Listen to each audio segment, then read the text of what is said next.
عزيزاتي التلميذات أعزائي التلاميذ، مرحبا بكم مجددا على قناة مات ماروك. اليوم هذا الدرس سيوجه إلى السنة الأولى بكالوريا خيار دولي. الدرس بعنوان La dérivabilité d'une fonction dans un point. وقبل البدء في هذا الدرس لا تنسوا أولا بوضع الاشتراك، ثم بعد انتهاء الفيديو ضعوا أسئلتكم في التعليقات وكذلك تقديراتكم وتقييمكم لهذا الدرس. وشكرا. إذن فلنبدأ على بركة الله.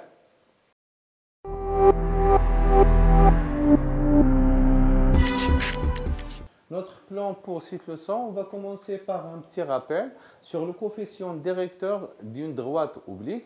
En second lieu, on va voir la définition de la fonction dérivable et le nombre dérivé. Et après, on passera à la fin de cette vidéo sur les opérations sur les fonctions dans laquelle on va voir comment calculer la dérivée de la somme ou la différence de deux fonctions, soit la multiplication et d'autres choses dans cet axe. Alors commençons par un rappel sur le coefficient d'une droite oblique. Alors vous avez vu déjà pour une droite oblique, il a une équation de y égale à mx plus p, telle que m est le coefficient directeur de la droite et p c'est l'ordonnée à l'origine. Donc cette équation il détermine avec l'axe des abscisses un angle alpha.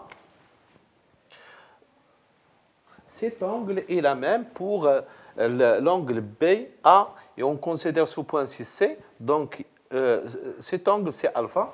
Donc maintenant, si on veut calculer le coefficient directeur, alors vous avez vu déjà pour calculer le coefficient directeur, il suffit de calculer y, donc m égale à y2 moins y1 sur x2 moins x1. Alors, si on fait attention à cette figure, on a la distance y2 moins y1, c'est-à-dire ce côté, et la même distance pour le côté BC. Donc, je peux remplacer y2 moins y1 par BC. Et je peux aussi remplacer x2 moins x1. Donc, x2 moins x1, c'est cette distance qui est égale à la distance AC. Donc, je remplace x2 moins x1 par AC. Et d'après le calcul trigonométrique que vous avez vu déjà, que BC sur AC, elle est exactement la tangente de alpha. Donc, on va écrire tangente de alpha. Voilà, donc c'est comme ça qu'on trouve le coefficient directeur. Alors, passons maintenant à l'équation de la tangente et le nombre dérivé. Alors, observez ce schéma. On a ici la droite avec flèche, c'est la tangente de la courbe C de F dans le point M0 d'abscisse X0. Et on a une droite pointillée, passe par M et passe par M0. Donc, si on fait tourner la droite de M vers M0, donc cette droite, on va la faire tourner d'une manière qu'elle soit confondue avec la droite tangente. Donc, à la fin, on obtient que deux droites confondues, c'est-à-dire elles ont le même coefficient directeur. Donc, dans ce cas-là, on dit que la fonction est dérivable. Alors, d'une manière analytique, on peut écrire. Donc, à la fin, on obtient que la limite quand x tend vers x0, c'est-à-dire m, il va arriver à m0. Donc, si on trouve un nombre n, tel que ce nombre appartient à n, appartient à R, on dit que la fonction est dérivable. On dit que la fonction est dérivable au point d'abscisse x0. Passons maintenant pour une approche analytique de la dérivabilité d'une fonction. On dit que la fonction est dérivable en x égale à x0. La limite L est appelée le nombre dérivé de f en x0. Maintenant, il nous reste juste deux cas particuliers à noter. C'est que L, on sait que L est le coefficient directeur de la droite tangente à la courbe de f, si L égale à 0, alors L égale à 0, donc la droite est parallèle à l'axe des abscisses. Parce qu'on sait que si une droite est parallèle à l'axe des abscisses, donc il a l'équation sous la forme de y égale à k, tel que k est constant. يعني الا كان عندي انا واحد مستقيم موازي لهذا يكون عنده y المعادله ديالو هي y كتساوي 3. علاش؟ Pourquoi c'est une équation d'une droite? Parce que si m égale à 0, donc l'équation y égale à mx plus p devient y égale à p. Et dans ce cas, les deux points qui appartiennent à une droite parallèle à l'axe des abscisses, on trouve que f de x toujours est égal à f de x0. Parce que tout point appartient à cette droite parallèle à l'axe ont le même ordonnée. C'est-à-dire la différence de deux ordonnées qui ont la même valeur, c'est 0 sur x moins x0, donc c'est 0, donc m égale à 0. Voilà. Donc voilà le premier cas. Et avant de passer باش تفهموا مزيان هذه المساله هذه باش تفهموا هذه الليميت. علاش كنقولوا هذه الليميت عندها علاقه بالكوفيسيون ديريكتور. حيت دابا حنا فاش كناخذوا دو بوين من لا كورب راه فاش كنحسب انا اف دو اكس moins f de x0, c'est-à-dire y ناقص y0 على x ناقص x0, شنو كنحسب انا في هذه اللحظه؟ شنو كنحسب؟ راه كنحسب الكوفيسيون ديريكتور ديال هاد لا دغوات بوينتو. ولكن فاش كيقرب انا اكس عند x0 يعني النقطه ام كتزيد تهبط ليا مع هذا الخط هذا، ما حدي كنهبط وما حد هذا المستقيم كيدور كيقرب. لاش حتى كنوصل لهنايا كنلقاه بانه متطابق مع هذا. دونك فاش علاش كنحسب الليميت فاش كيمشي اكس لاكس 0 باش نلقى واحد دو بوين، واحد القيمه قريبه لهنا، واحد جوج نقاط قرا واحد ام 0 وواحد نقطه حداها اللي غيكونوا بريسك كينتميو لهذا المستقيم هذا.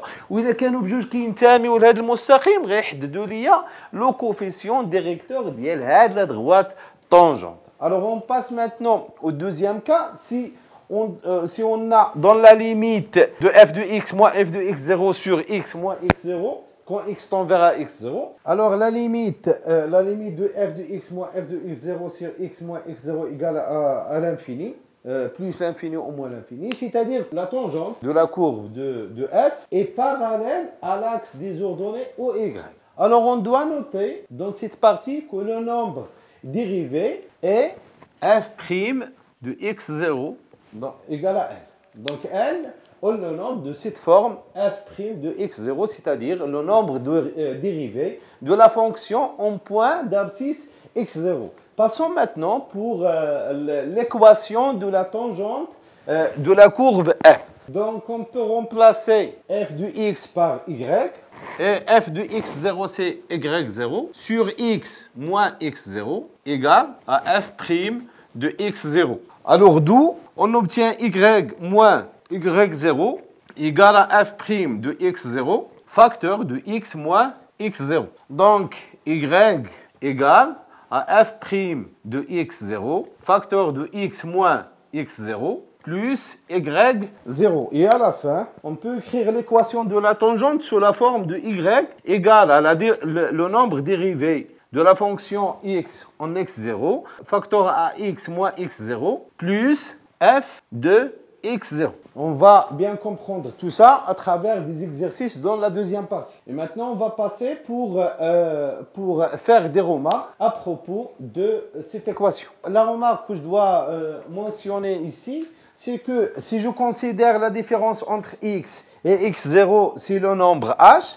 c'est-à-dire h égale à x moins x0, donc x égale à h plus x0, donc je vais remplacer tout ça dans notre limite.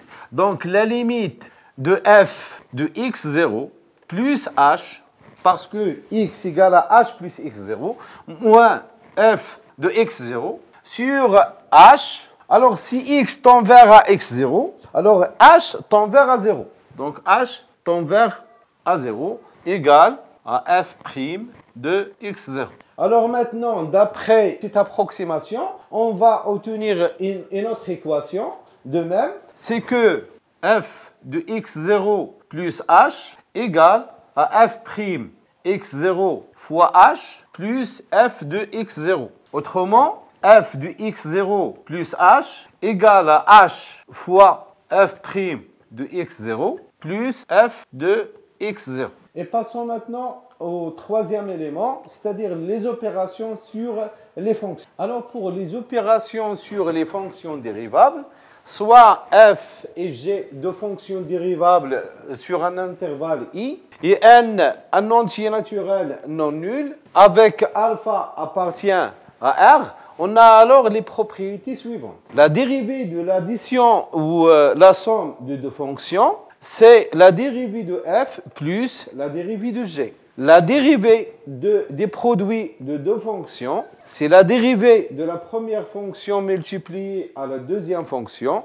plus la première fonction multipliée à la dérivée de la deuxième. Si on a la dérivée d'un nombre multiplié par une fonction, alors sa dérivée égale à alpha fois la dérivée de f. La dérivée de f exposant n égale à n fois la fonction f fois la fonction f à la puissance n-1. Ici, la fonction g ne s'annule pas sur un intervalle i, alors la dérivée de l'inverse de g égale moins la dérivée de g sur g au carré. La dérivée de f sur g égale à la dérivée de f multipliée par g moins la fonction f multipliée à la dérivée de g sur g au carré. Et à la fin, il me reste juste de mentionner que si f est strictement positif sur un intervalle i,